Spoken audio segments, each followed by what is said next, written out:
Thanks for being a leader, Kevin. You must be in the shape. So be very careful. Especially you. Yeah. Almost there. Right on. Balance. Help Farron try to keep his balance. Oh, everybody back to the vertical thing. Yeah, turn sideways.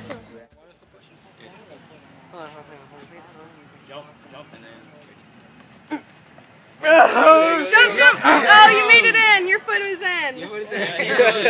You're in. Good? I'm very sad now. Oh, don't. Wrong one.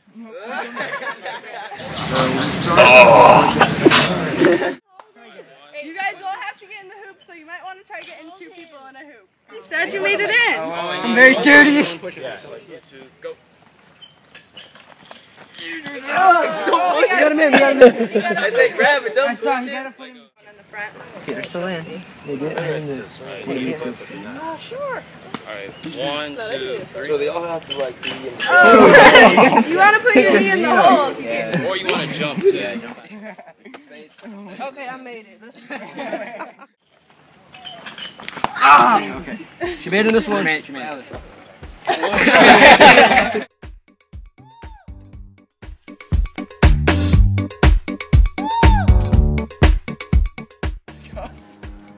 I feel like that's an extra bonus.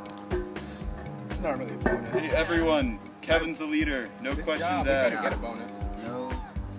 Sounds like a dictator. Yeah, well, you kind of killed the other two. Lift. Somebody help us. This job has good benefits. I'm gonna get in dental. The guy next to you with arms. Up and up. Close enough. Doesn't have arms. Let's go. I don't have on. Oh yeah, you don't. Once you grab his hand. Once you grab his hand.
Good afternoon, my name is Lieutenant Commander Mike Curley. I'm with the United States Navy. I'm the Navy City Outreach Officer located in Chicago. I actually am physically responsible for a pretty large area. I am responsible for going as far east as Ohio, as far west as the Dakotas, north of Canada, all the way down to Kansas. And basically what I do is I work with a lot of different organizations, but primarily I work with STEM organizations, science, technology, engineering, and math. And that's the reason why I'm here today at Purdue University. I had a very awesome opportunity last year to work with the Minority Engineering program here at Purdue, and we're back again this year. And this year we're doing something a little bit different. We're actually offered, and Purdue was very kind enough to accept, the Sea Perch program. And Sea Perch is an underwater robot. This is the first time that we've done anything like that here at Purdue, and it's great. We have students from all over the United States, and they've spent the entire week, this entire week, building sea perches with the help of instructors from the United States Naval Academy, as well as mentors from here at Purdue. Tomorrow, we're going to go ahead and be able to actually take those sea perches and put them in a pool and let them go through their paces. Give them an opportunity to swim, if you will, through the pool. There'll be some winners, and there are going to be a lot of excited kids. Pretty exciting stuff. And hopefully this will spread. That's the main idea, is that we give these kids an opportunity. We're talking at middle school and high school levels to get excited about science, technology, engineering, and math, in the hopes that they will gravitate toward that as they become collegiate students. And that's what we really want to see from a Navy perspective, is see these kids get excited about STEM, go on to college, major in STEM fields, and then hopefully down the line they'll be able to participate as scientists and engineers, whether it be in the Navy, the Department of Defense, or throughout the United States. I want to thank Purdue for their willingness to have us, and thanks a lot. I appreciate it. My name is Jordan A. Adams, and I live in Columbus, Ohio, and I started at the SEEK program, and now I'm going into my senior year, and I worked on the Sea Perch with the Navy. My name is Chris. I'm Chris Hudson. I'm from Cincinnati, Ohio. Hi, I'm Colette Pellegrini. I'm from New Canaan, Connecticut. I'm Hunter Nation. I'm from Allentown, Pennsylvania, and the motors are actually covered in wax so that it is waterproof when it's submerged. And we built a little model of what a sea perch might look like. So we put the propellers on here so they spin around, and then it goes that way. And there's also a propeller here so that it can go down. And what we're about to go do right now is test it with weights on it to see how, like, test the buoyancy, see how well it sinks and comes back up. In the control box. Okay. Hi, I'm Roger. I'm from Maryland, and this is a Sea Perch. It's basically like a little submarine with pipes and motors that we made from scratch. I'm Ellis. I'm from Chicago, and what we did here was a little Sea Perch, a little submarine made out of pipes and motors that we built ourselves. I'm Kevin. I'm from Johnson City, Tennessee, and our Sea Perch is controlled by this little remote control that we created ourselves. We soldered the circuit board, and we can move it around with these buttons. Okay. Did it work when you put it in the water? Oh yes, definitely. So what do you think about the project? It's kind of nice. It gives me a little more experience of what engineering does. Okay. All right. Thank you. Go. My name is Joseph Cornbaum from Columbus, Ohio, and we are working on a project, and this is a submarine, which is, we're going to put it in the water, and for this is going to let it go up or down. This is going to make it go forward or backward, which is pretty interesting, and that I just learned from this Can you make the rotor turn? Hello, I'm Darren Krapp. I'm from Pennsylvania, and as he said, we built a submarine. Back in here, get over here. We built a submarine. These floating things are going to keep it from sinking in the water, and we're going to add weights to it so as to be able to. Sea Perch. This is actually my first time working with Sea Perch, but from what I understand, it's a great program that the Navy helps sponsors to get people interested in the engineering side of things, and also promote naval ideas also, because obviously out in the Navy we're very concerned with buoyancy and submerging things, so it's kind of interesting to be here for the first time helping build these. So. Thank you very much. That's for some of the competitions you swim around and scoop stuff up, so hopefully you can see the scoop. Yeah, so when you hit the down button, you know, you can't get it to go to the bottom of the tank, right? It's definitely too heavy. So I got some weights. Okay. Right, that's what it's called, right? Yeah, submarines and ships call it ballast. So try to add one of those. Let's see what happens. So here, try another weight. No, you're good.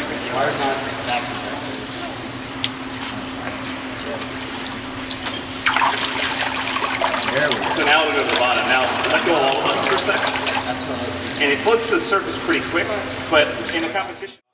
I'm Lieutenant Commander Eric Homer from Office of Naval Research. We're here at Purdue. We did the Sea Perch build the last 3 days for 8 teams of rising 12th graders, and you see here is we just finished building everything in the classroom, and we're ballasting and doing an operational test. And on Friday we're going to have a competition. The 8 teams are going to do 4 different competitions in the big Purdue pool.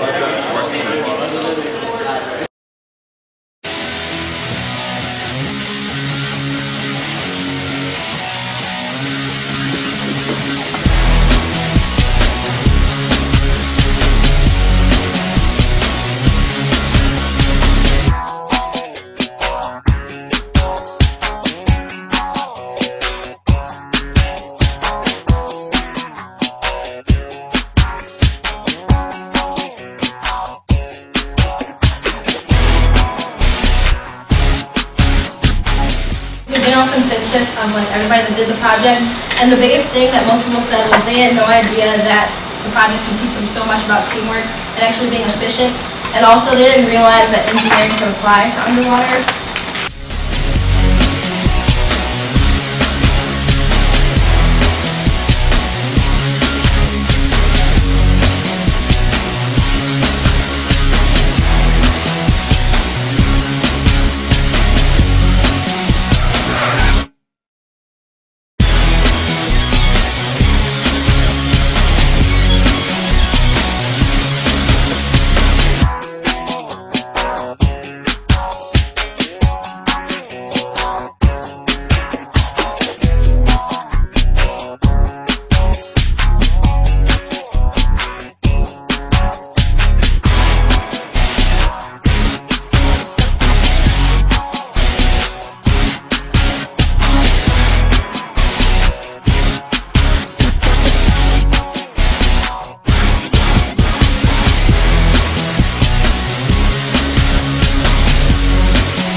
Because it was difficult. It's not perfectly aligned, but it's good enough for our driver.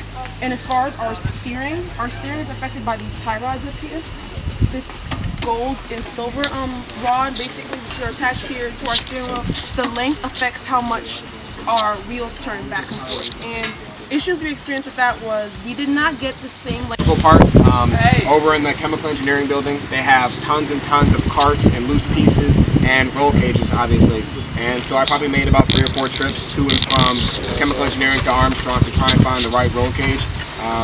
This one actually doesn't even fit. It's the only one that, it was the lightest one, number 1, and number 2, it's the one that fit the closest. So we actually had to create this piece right here and weld it on so that we could fit it and sort of make sure it made it to our part. So we spent a lot of time doing that. Also fitting that along with the seat. Yeah, a lot of the stuff on the cart had to be custom. Like we had to tweak it a little bit because the chassis is actually a Tony Kart chassis from Italy. And all these you're gonna have to drive slower, because if you're going too fast and your engine can't switch gears, it's gonna shut itself off. So it's better for us to just go at a constant speed and have no gear shifts, so that we can actually finish. The goal is just to finish the lap, not to get the fastest time, because at first we were going for time. So they actually have racing strategies in order for you to optimize your time. You know, you want a faster time. Well, we actually had to create a race strategy to finish the race. So there is only one particular way you can drive your car at this set speed to finish the race and get a successful lap. And so Tony figured out that if you go at a constant speed such that you don't shift gears at all and maintain that speed around this turn right here, then accelerate off that turn, you won't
Yeah, you move first. I got it down.